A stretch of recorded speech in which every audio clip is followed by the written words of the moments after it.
when we write songs, it's just we hold ourselves up in a room, just the four of us, and play. And as I said, when I joined the band, it was because what I was hearing made me want to pick up a guitar. Like, that won't ever go away. I'm a musical person, and the music that comes out of Daniel and Carlos and Sam just draws me to it. So as long as one of us has an idea that the others respond to, there's that energy to kind of contribute.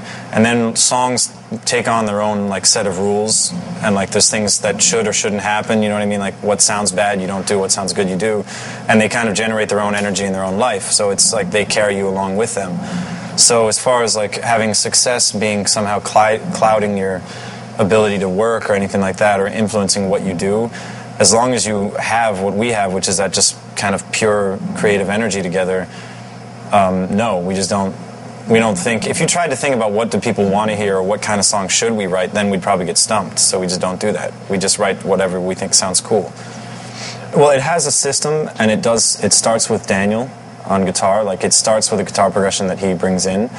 But as far as there being one guy saying, like, now this is what you do and this is how it's going to go, like, there's not that. So it'll be sort of rough parts to, like, rough ideas of a song that Daniel will have, and then we'll structure that together. And Carlos is very crucial in that process, because there's something interesting about the things that Daniel will come up with, that they lend themselves to be really, like, switched on their heads. And what Carlos has always been really good at doing is sort of, you know, a bass line can follow the root notes of a chord progression, but Carlos has always found a way to kind of defy whatever the obvious would be and really sort of make that, you know, the piece expand in a way, so it's more than just like a guitar part and a bass line. It becomes something bigger.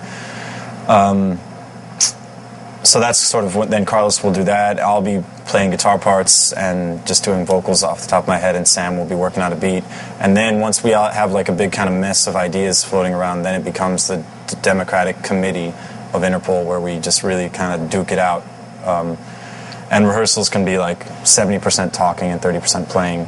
And then, you know, we're pretty organized about if somebody's liking the way something's going, that, you know, we do a take with their version and then we do a take with somebody else's version. I mean, it's a very arduous, long process writing a song. And it's good, though, because that's the only way we could exist. But that's what I mean by the not being. There's never one guy who can say, nah, this is what it is. You know, everybody has a right to say, like, no, it isn't. We worked a lot before Matador came along. And when Matador came along, there was also majors, too. It wasn't that we got the opportunity to go to a major now. It's that we chose to switch labels now.